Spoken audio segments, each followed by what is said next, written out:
paano nga ba mag-create ng account sa OROS or Online Registration and Update System. Kung bago ka pa lang dito sa channel ko at mahilig ka sa mga ganitong video, please click the subscribe button and click the notification bell para updated kayo sa mga next videos ko. Sa last video ko, itinuro ko kung paano i-update ang ating mga email para makakreate tayo ng account dito kay OROS. Since nakapag-update na ako ng email address, for today's video, ituturo ko naman sa inyo kung paano tayo mag-create or magre-register dito sa OROS gamit ang existing TIN number. So, hindi ko na patatagalin, simulan na natin pagkatapos lang ng aking intro.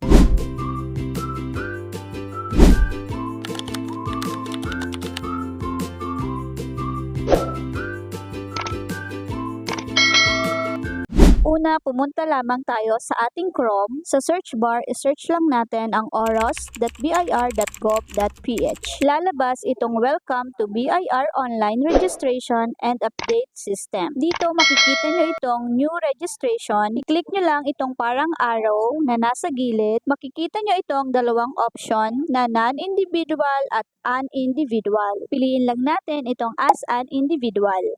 Click lang natin at lalabas ito. Scroll up lang natin at sa baba makikita nyo itong Create an Account. Click lang natin yan at mapupunta tayo dito sa OROS, Terms of Service and User Agreement. Basahin lang natin to at sa baba may makikita kayong box. I-click lang natin to, then click lang natin yung Agree. Dito naman sa Register As, click lang natin itong Taxpayer. At dito naman sa Please select an option, piliin lang natin itong With Existing TIN. At dito, i-fill out lang natin to. Dito, ilalagay lang natin yung 9-digit ng ating PIN number. Dito ay ilalagay mo ang iyong first name. Dito naman ay ang iyong middle name. At dito naman ang last name. Dito sa suffix, kung kayo ay junior, senior, the second, the first, dito ay pipiliin nyo lang. Pero kung wala naman, i-click nyo lang itong NA. Then, okay. Dito, ilalagay nyo ang inyong date of birth. Click lang natin itong year na nasa taas para lumabas yung mga year. At hanapin lang natin dito kung anong year ka pinanganak. Adjust lang natin kung anong month.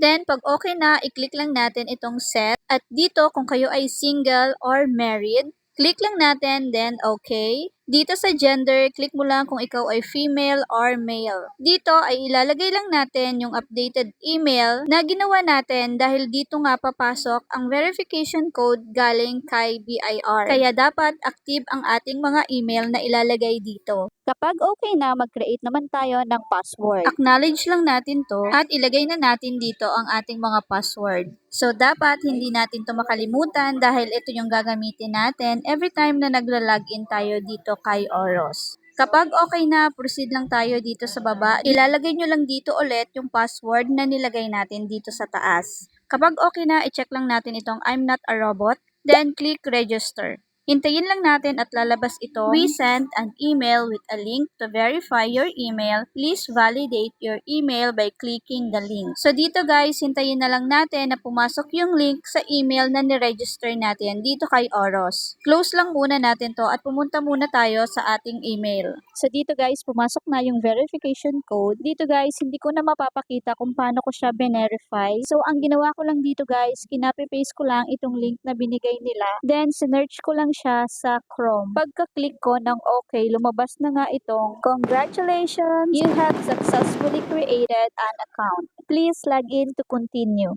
So, ganun lang guys, kadali mag-create ng account dito kay OROS. Sana meron kayong natutunan at nasundan nyo yung step by step kung paano mag-create ng account dito kay OROS. Kung nagustuhan nyo to, please like, share, and comment kung meron kayong hindi naintindihan. Please click the subscribe button na rin and click the notification bell para updated kayo sa mga next videos na ginagawa or gagawin ko. So, ayan lang guys. Thank you sa time and thank you for watching!